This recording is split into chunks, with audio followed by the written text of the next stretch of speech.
Welcome to KRR kitchen. இன்றைக்கி நம்ம கிச்சனில் நல்ல ஒரு அருமையான டிஃபன் ரெசிபி தான் பார்க்க போகிறோம். இன்றைக்கி நம்ம பார்த்திங்கன்னா நல்ல மொறுன்னு இன்ஸ்டண்ட்டாக செய்கிற மாதிரி நல்ல ஒரு சூப்பரான தோசை ரெசிபியும், இது கூடவே நல்ல ஒரு அருமையான சட்னி ரெசிபியும் பார்க்க போகிறோம். இந்த ரெண்டு காம்போவும் ரொம்ப அருமையாக இருக்கும்.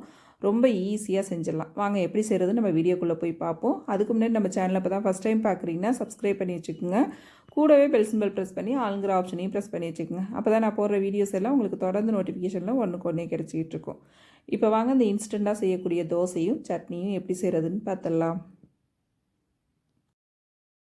இப்போ சட்னி அரைக்கிறதுக்கு அடுப்பில் ஒரு ஃப்ரை பேன் வச்சுருக்கேன். அதில் ஒரு 2 டீஸ்பூன் அளவுக்கு எண்ணெய் சேர்த்துக்கிறேன். எண்ணெய் நல்லா காஞ்சதுக்கு அப்புறம் பார்த்திங்கன்னா 2 டீஸ்பூன் அளவுக்கு கடலைப்பருப்பு, 2 டீஸ்பூன் அளவுக்கு உளுத்தம்பருப்பு சேர்த்துக்கிறேன். இப்போ இது ரெண்டுத்தையும் சேர்த்து நல்லா பொன்னிறமாக வர வரைக்கும் வறுத்து எடுத்துக்குவோம்.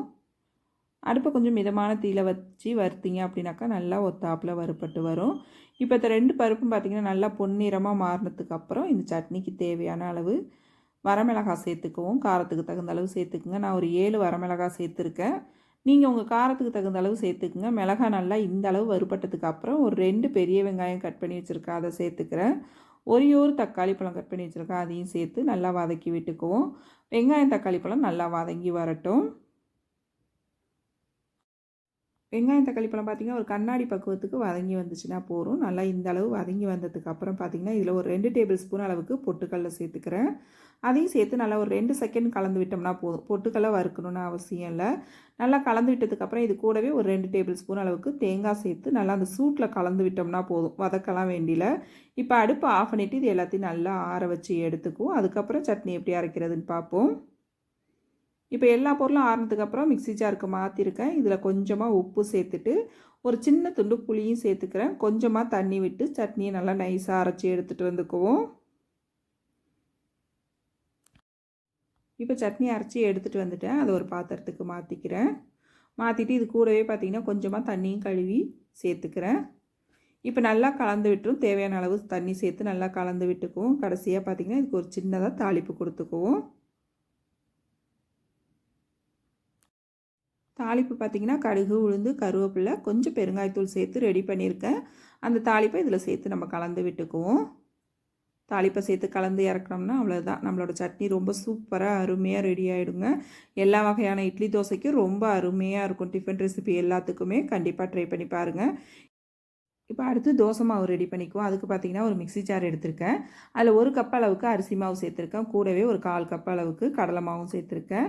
இதில் வந்து பார்த்திங்கன்னா ஒரு 1/2 கப் அளவுக்கு தயிர் சேர்த்துக்குங்க. தயிர் வந்து கொஞ்சம் நல்லா புளிப்பான தயிராக இருந்துச்சுன்னா நல்லாயிருக்கும் தோசை உங்களுக்கு. அதனால் புளிப்பான தயிராக எடுத்துக்கங்க. ஒரு 3 வரமிளகாய் ஊற போட்டு வச்சுருக்கேன், அது இதில் சேர்த்துக்கிறேன். இது கூடவே ஒரு 5-6 பூண்டு பல் சேர்த்துக்கிறேன். இப்போ இதெல்லாம் சேர்த்ததுக்கு அப்புறம் பார்த்திங்கன்னா ஒரு உருளைக்கிழங்கு எடுத்து கட் பண்ணி வச்சுருக்கேன். மீடியம் சைஸில் உள்ளது உருளைக்கிழங்கு காட்டுறேன் பாருங்கள். இந்த சைஸில் உள்ளது எடுத்து கட் பண்ணி வச்சுருக்கேன். தண்ணியில் போட்டுக்குங்க உருளைக்கிழங்கை கட் பண்ணோடனே. இப்போ இந்த உருளைக்கிழங்கை அந்த மாவோட சேர்த்துக்குவோம். அப்புறம் இந்த மாவுக்கு தேவையான அளவு உப்பு சேர்த்துட்டு கொஞ்சமாக தண்ணி விட்டு நல்லா நைஸாக அரைச்சி எடுத்துக்கணும். ஃபஸ்ட்டு ஒரு தடவை ஓட்டி எடுத்துக்கங்க. அதுக்கப்புறம் கொஞ்சம் கொஞ்சமாக தேவையான அளவு தண்ணி விட்டு மாவு வந்து கட்டிகள்லாம் இல்லாமல் நல்லா நைஸாக அரைச்சி எடுத்துக்குங்க. இப்போ மாவோட பக்குவம் பார்க்கும்போது உங்களுக்கு தெரியும். இந்த அளவுக்கு அரைச்சி எடுத்துக்குங்க. இப்போ இந்த மாவை நம்ம ஒரு பாத்திரத்துக்கு மாற்றி எடுத்துக்குவோம். கூடவே பார்த்திங்கன்னா மிக்ஸி ஜார் கழுவிட்டு கொஞ்சமாக தண்ணி சேர்த்துக்குங்க. தண்ணி அதிகமாக சேர்த்துற வேணாம். இது கூடவே பார்த்திங்கன்னா ஒரு 1/4 டீஸ்பூன் அளவுக்கு ஆப்ப சேர்த்துக்கிறேன். இது சேர்க்கும் போது தோசை நல்லா கிறிஸ்பியாக வரும் நமக்கு. சேர்த்து நல்லா கலந்து விட்டுருங்க. இப்போ நமக்கு தோசை மாவு ரெடியாக இருக்குது. இந்த பக்குவத்துக்கு இருந்துச்சுன்னா உங்களுக்கு தோசை ஊற்றுறதுக்கு கரெக்டாக இருக்கும். இப்போ தோசை ஊற்றுறதுக்கு அடுப்பில் கல் காய போட்டிருக்கேன். கல் நல்லா காஞ்சதுக்கு அப்புறம் பார்த்திங்கன்னா கொஞ்சமாக எண்ணெய் சேர்த்து தடவிக்கிங்க. அதுக்கப்புறம் தேவையான அளவு மாவு சேர்த்து தோசையை வந்து பார்த்திங்கன்னா நல்லா மெல்லிஸாக ஊற்றிக்கிங்க. அப்போ தான் நல்லா மொறுன்னு கிடைக்கும் நமக்கு.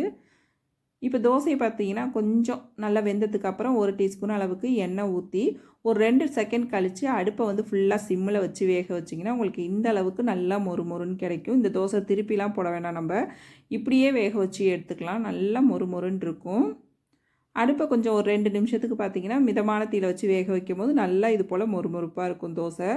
அவ்வளோதான் நம்மளோட தோசை பாருங்கள் எந்த அளவுக்கு நல்லா கிறிஸ்பியாக இருக்குன்னு. ரொம்ப சூப்பராகவும் இருக்கும் டேஸ்ட்டு சாப்பிட்றதுக்கு. இந்த சட்னியும் தோசையும் ரொம்ப அருமையாக இருக்குங்க. கண்டிப்பாக அந்த காம்போ ட்ரை பண்ணி பாருங்கள். ட்ரை பண்ணி பார்த்துட்டு எப்படி இருக்குன்னு எனக்கு கமெண்ட் பண்ணுங்கள். என்னோட இந்த ரெசிபி பிடிச்சிருந்துன்னா லைக் பண்ணுங்கள், ஷேர் பண்ணுங்கள். மறக்காமல் நம்ம கேஆர்ஆர் கிச்சனை சப்ஸ்கிரைப் பண்ணி வச்சுக்கோங்க. நாளைக்கு வேற ஒரு ரெசிபியோடு சந்திப்போம். தேங்க்ஸ் ஃபார் வாட்சிங்.